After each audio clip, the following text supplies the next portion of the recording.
Hello, I'm John Klobuchar with InEight, and I'd like to welcome you to our latest webinar in our Document Management series. Today's webinar is titled Document Management, Why Flexibility is Key. Our presenter today is Zafar Isadeen, who is Director of Project Delivery for Asia Pacific at InEight. Zafar has extensive experience spanning multiple industries and has completed more than 400 successful implementations. Most recently, Zafar oversaw the implementation of the $11 billion Melbourne Metro project and the $8.3 billion Sydney Metro Northwest Rail Link. With a degree in information systems, Zafar is able to contribute to the development of solutions in complex and demanding implementations and system configuration consultation processes. If you have any questions as you watch today's webinar, please submit them to webinars@ineight.com. One more time, that's webinars@ineight.com. Also, today's webinar is being recorded, and we'll be sending out a link to the video within the next week. Once again, we're glad you've joined us, and now let me introduce Zafar Isadeen, who will take it from here. Thanks, John. Today's topic on flexibility is centered around information management. This is particularly important given the ever-changing nature of construction projects. Let's start by taking a look at how a project moves through the various phases of its life.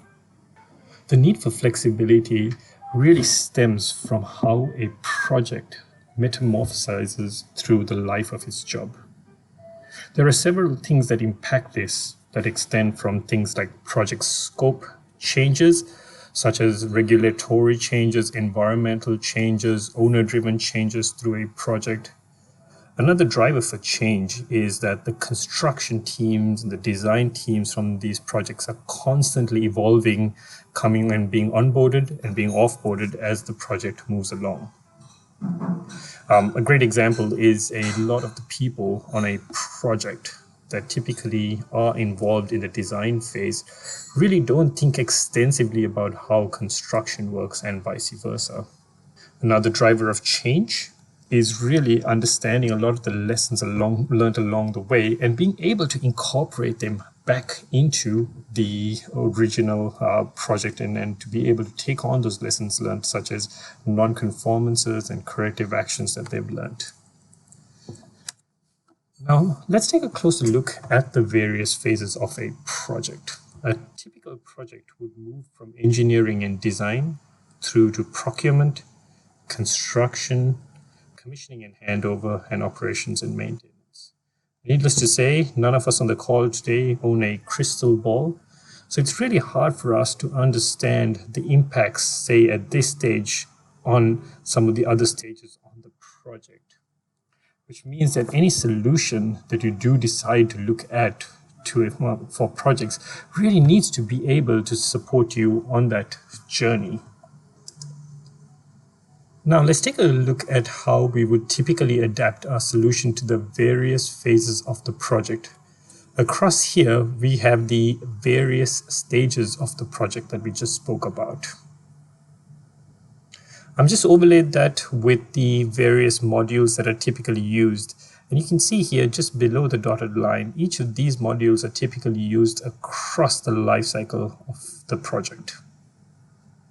What I want to focus on, however, today is some of these specific components, such as the workflow for drawing or design review that comes up primarily through the engineering and design phase.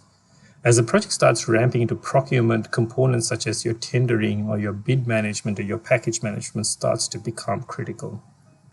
Similarly, as you move into construction, fundamental elements such as the work packaging or the lots module, QR codes, gallery, and some of the other components around the quality aspects of the project become critical.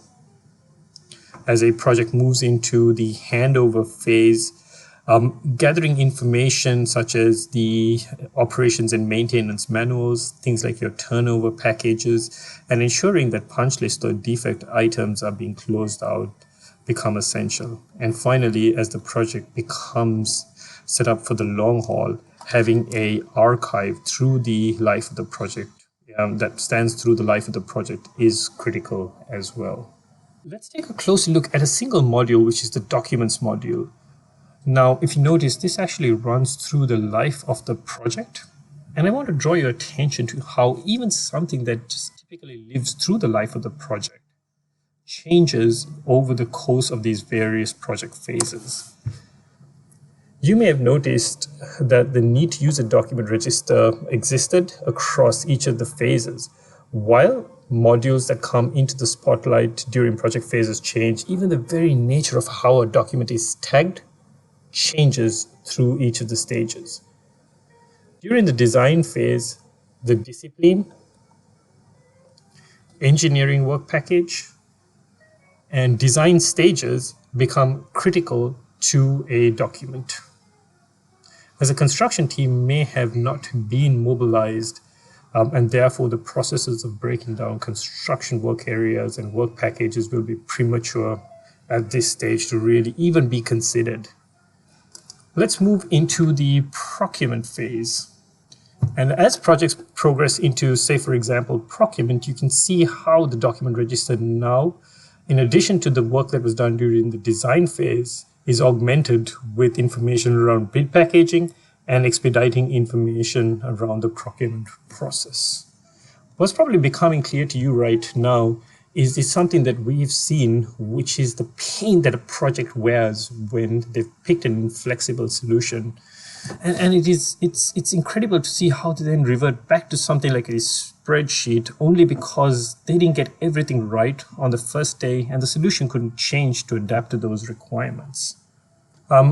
Let's talk about construction now. And as the project moves into, say, for example, installation, things like your installation work packaging becomes incredibly critical, and we really want to augment the document with this information as well.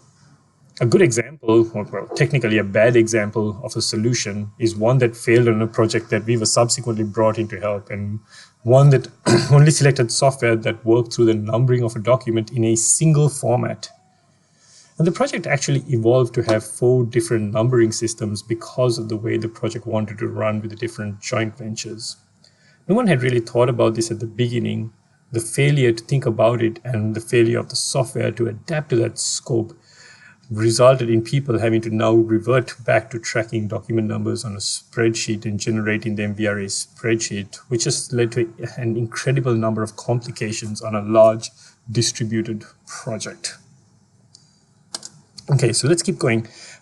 As the project begins to move into the commissioning phase, the red line status of drawings by field engineers, for example, becomes even more critical.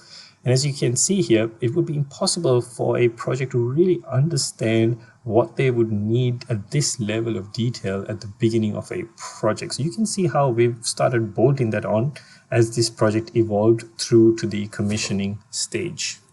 And the key to this was really the flexibility that software here afforded them. And finally, as the project moves into operations, things like the asset structure, the systems and subsystems, the tag numbers are now becoming important, and they are now captured in part of the document record, which ensures that you do have the ability to have a smooth handover at the end of the project or as you turn it over to the operations phase. Okay, so we talked extensively about how a document register changes through the life of a project. Now let's take a look at another module, which is really our forms within the system, and try and understand how even the types of forms that are typically used on a project evolve over the life of a project. For example, in engineering and design, we may have common things like assumptions, holds, things like even design RFIs would become part of that design engineering process. With the procurement phase, things like the tender queries, again, those become critical. As the project then transitions into construction, things like the concrete orders, the test requests, the non-conformances, and the construction RFIs become critical. Design change requests and completion forms become important during the commissioning and handover. And finally, as the project transitions into operations and maintenance, a structured form-based approach to redline drawing submissions ensures that the deliverables are captured in near to real time. So as you can see, it is critical that when you do look at a solution, it has the ability to bolt these forms on, and even in the case of the document register, change or evolve these forms as lessons learned. Just to give you an idea about projects and the types of change we've seen, the change is real. A project of 100 million typically has 20 to 30 changes in the way they set up the original system to what they have at the end of the project. This scales up rapidly over for projects that are in excess of $1 billion, sometimes even up to 100 or so changes through the life of the project. So if there's one takeaway from today, is really that change is the only constant on a project. And while that sentiment really might sound cheesy, ensuring that you've selected a partner that can help you through that transitionary process and a solution that can support that type of changing and dynamic environment is the key to your project's success. Thank you, and back to you, John. Thanks, Zafar. To learn more about InEight, as well as our document management solutions, visit InEight.com and click on the Request a Demo button. And if you'd like to see a schedule of upcoming webinars, visit InEight.com/webinars. Thank you for watching. This concludes our presentation.